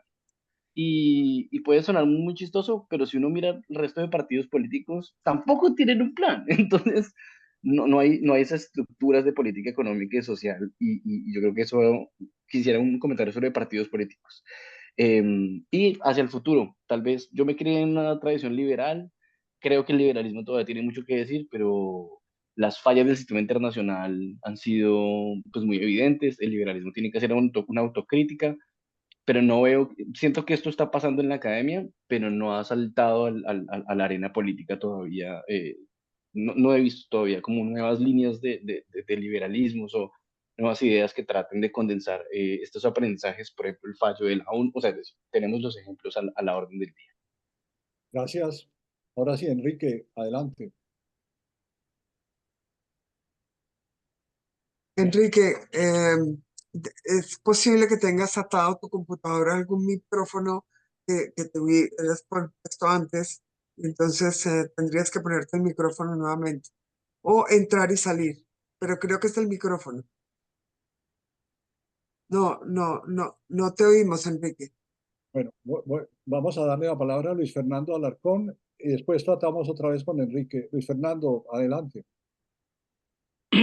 Bueno, muchas gracias, Armando. Y mis felicitaciones al profesor Garzón, porque nos deja pensando, indudablemente. Yo tengo un comentario sobre estos temas.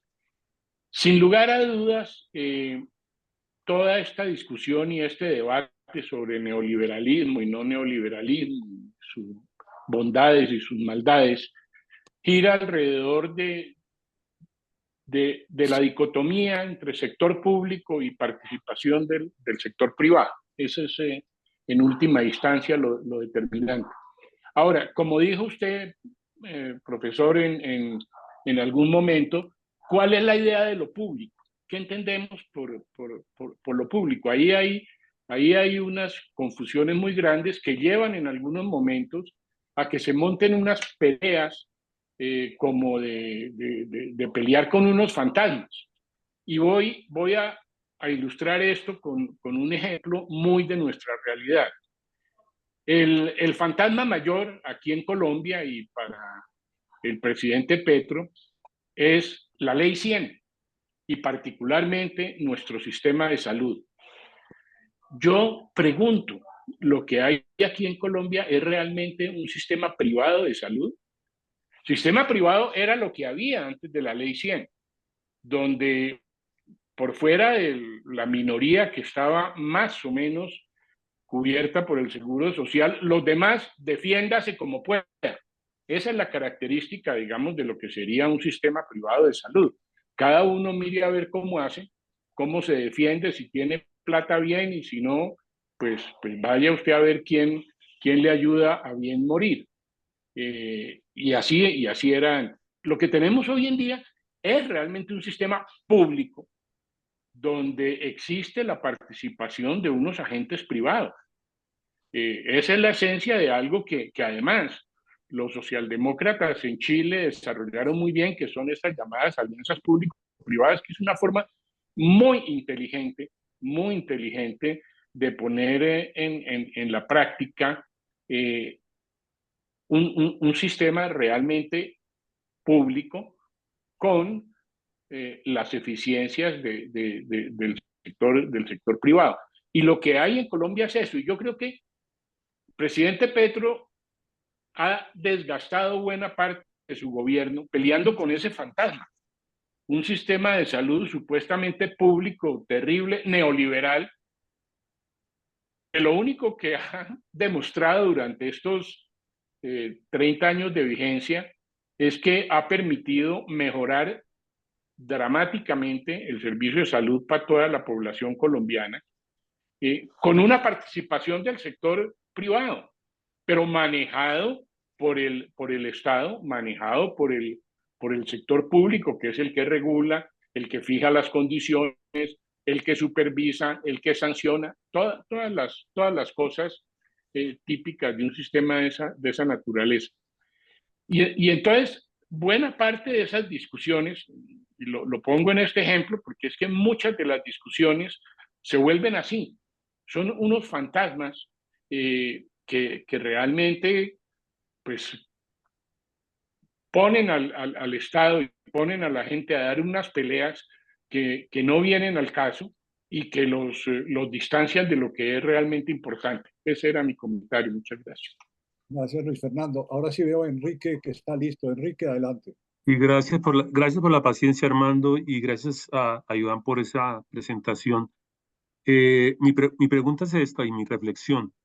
Hace yo algún tiempo tuve la oportunidad de leer los libros de Piketty, que no es nada fácil, son 2 mamotretos de cada uno de 1000 páginas, y les hice una reseña y la hice por este lado. Yo me encontré en Piketty pues una crítica a lo que él llama el régimen propietario y la necesidad digamos, de reducir las desigualdades a partir de la tributación. Pero él es muy radical al final, diciendo, pues, él realmente quiere un socialismo, él quiere destruir ese régimen propietario. Para mí, eso era lo que yo podría llamar una crítica externa, donde quiere destruir todo.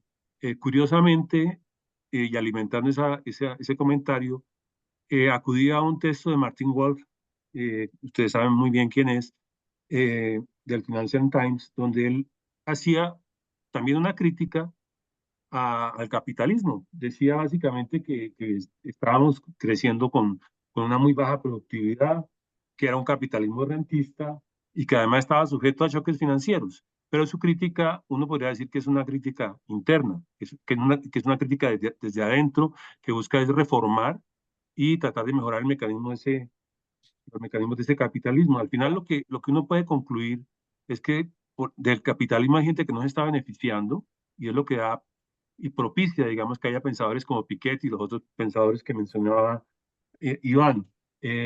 Al final, ese modelo liberal capitalista está bajo presión y necesita ajustes. Por supuesto, yo diría que son ajustes desde la crítica interna que hay que hacer para que más gente pueda tener acceso a los beneficios de ese capitalismo liberal. Gracias. Gracias, Enrique. Iván, adelante. Bueno, ¿qué puedo decir? Yo creo que la idea que tiene Mazzucato de una alianza entre el Estado y los privados es muy interesante por muchas razones, pero entre otras cosas, porque uno ve ahí una lógica más, si se quiere, más empresarial que estatista. Me explico, es una lógica en la cual, por ejemplo, ella considera que uno de los factores que hay que tener en cuenta son justamente los resultados de esas alianzas, los propósitos que se generan, y por lo tanto no es solamente como que el Estado cumple y se va, sino que de alguna manera hay un proceso que lo lleva hasta el final y que también el Estado pone, digamos, pone las condiciones. Yo no sé si ustedes vieron hace poco la discusión que hay en España con el tema de los árabes y Telefónica.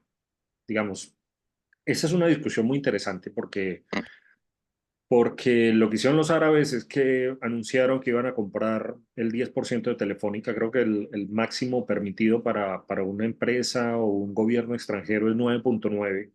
Inmediatamente a los españoles, al gobierno español se le prendieron las luces y dijeron, a ver, si esta gente está intentando comprar una empresa estratégica, nosotros tenemos que hacer algo acá. Entonces empezaron, digamos, a movilizarse para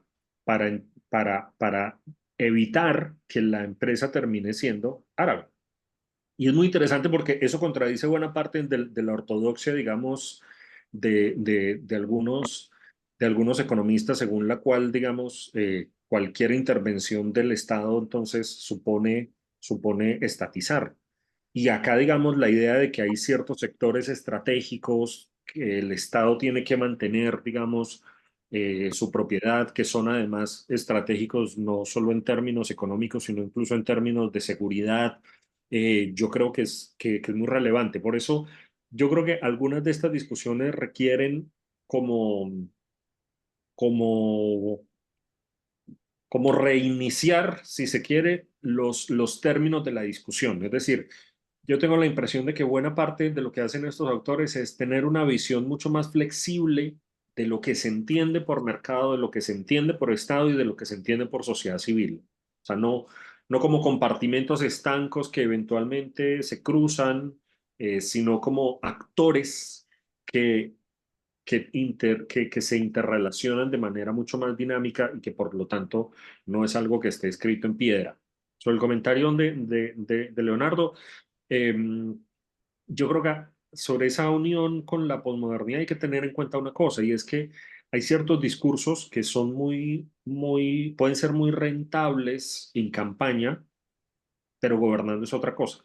Buena parte de la crítica que tiene acá en Chile el Frente Amplio es la misma, y es que no estaban preparados para gobernar. O sea, que llevaban 10 años criticando, criticando, criticando, y que una vez tuvieron la oportunidad realmente no había un proyecto claro de qué era lo que querían hacer y cómo lo iban a hacer. Entonces, yo creo que eso tiene como de largo y de ancho. Puede ser muy notorio, puede ser muy llamativo, a los periodistas les encantan, digamos, todos estos fenómenos porque son cosas que llaman la atención, son cosas medio disruptivas, pero en última instancia una cosa es lo que se dice en campaña, otra cosa es gobernando. Sino, digamos, nosotros tenemos a la mano el caso de Francia Márquez, que yo creo que es más evidente imposible. Es decir, se puede llegar con una super bandera de que representa a unas poblaciones, pero si para los efectos de la gestión que va a hacer no hay unos resultados tangibles, o finalmente no hay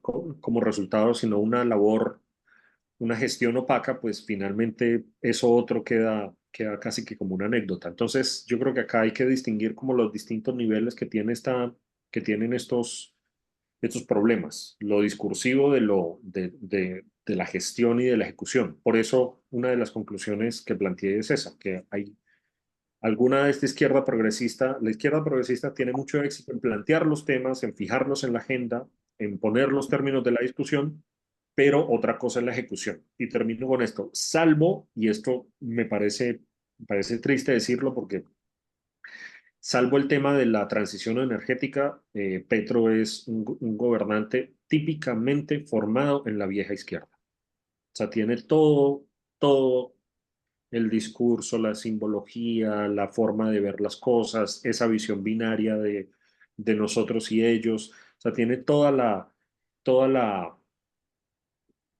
todo el repertorio de la vieja izquierda. O sea, parte del problema del país, creo yo, es que la izquierda se demoró mucho en llegar al poder, digamos, en sentido comparado. Pensemos que en Chile llegó en el 70, pensemos que en Brasil, Argentina, todos esos fenómenos son de comienzos del siglo.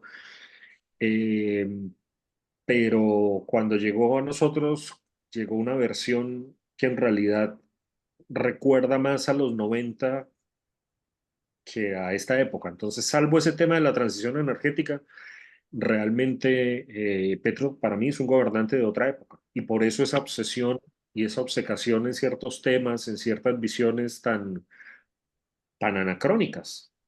Pero además, insisto, conectando con la pregunta por el tema de los partidos, como estamos en un sistema, ya van 37 partidos políticos, un sistema que privilegia, digamos, el unipersonalismo, la idea de que cada político tiene su propio partido, pues en última instancia no estamos construyendo proyectos de país, sino que se están construyendo son microempresas electorales, y parece que todo el mundo está más o menos conforme con que eso sea así. Las consecuencias de eso las vamos a seguir viendo, y es eh, una gobernabilidad muy amarrada justamente a esos caciquismos. Gracias, Iván. Te ruego que nos aceptes la última pregunta que tenemos en una mano levantada. Y la última pregunta es de Ana María Ferreira. Ana María, adelante. Hola Iván, muchas gracias por la presentación. Me da pena no poner cámara, pero mi internet no está muy bueno. En todo esto, digamos, del discurso de un Estado fuerte que propende por la igualdad y defiende las minorías, a mí me llama mucho la atención que se han adoptado una cantidad de políticas que se logra exactamente lo contrario. Y entonces se propende por unas políticas, y voy a poner 4 ejemplos. La primera, las de consultas previas.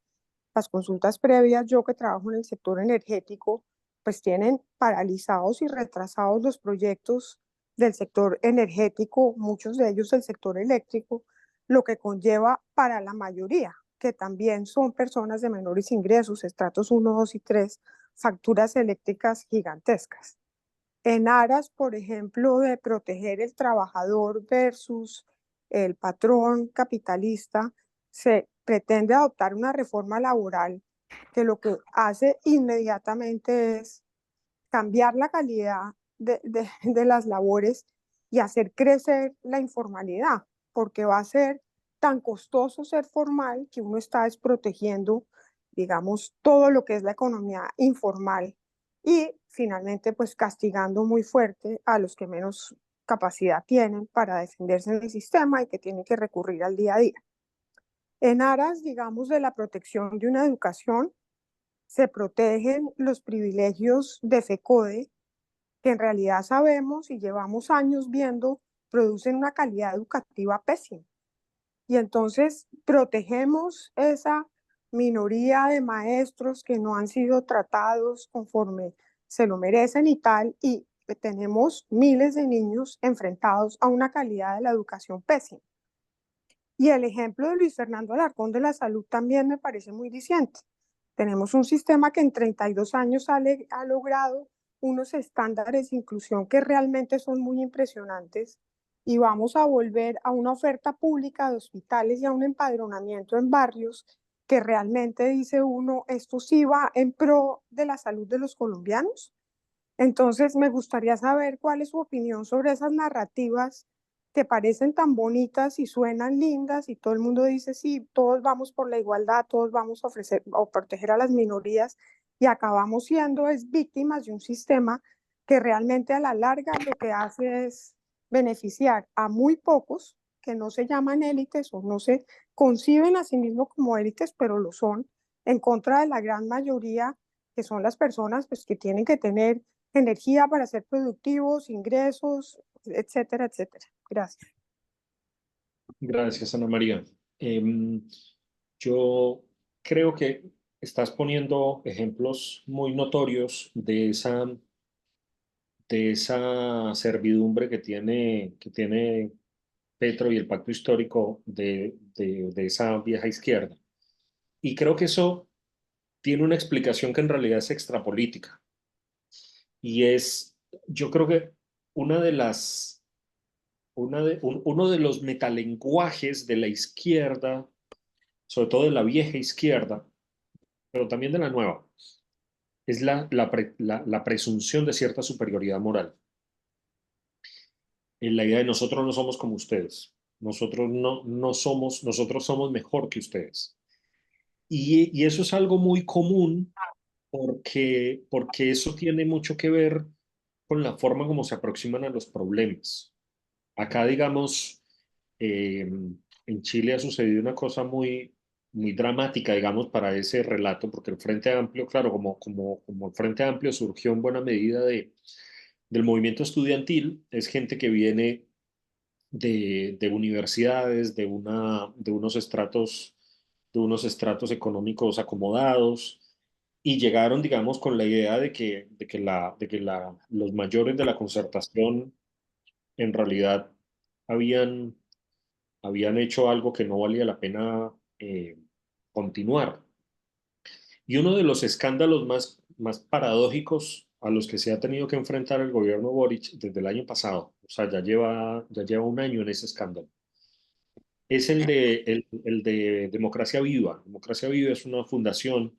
Resulta que descubrieron todo un entramado de que fundaciones que estaban vinculadas a los partidos del Frente Amplio eh, circulaban asesorías y malos manejos económicos, y eso ha terminado con gente incluso que hasta hace poco eh, mandaron a la cárcel. Eso, digamos, ha destrozado la narrativa de la superioridad moral del Frente Amplio. Y yo creo que en Colombia pasa algo parecido, es decir, esa idea, estos escándalos de la esposa del presidente, toda esta cuestión, digamos, de su círculo cercano, o sea, destrozan esa narrativa de cómo nosotros éramos víctimas, cómo nosotros fuimos excluidos, cómo nosotros nos persiguieron, cómo nosotros somos del pueblo, como nosotros, etcétera, etcétera, etcétera, somos superiores. Y por lo tanto, yo me monto en ese pedestal de superioridad moral. Por eso, para mí, en el fondo, la explicación a tu pregunta no es política, es extrapolítica. En el fondo, estás en la asunción de una filosofía moral, de una presunción moral de que por ser de izquierda y porque lo que yo hago está en función de los pobres, de la igualdad, a mí sí me importa lo público, etcétera, etcétera,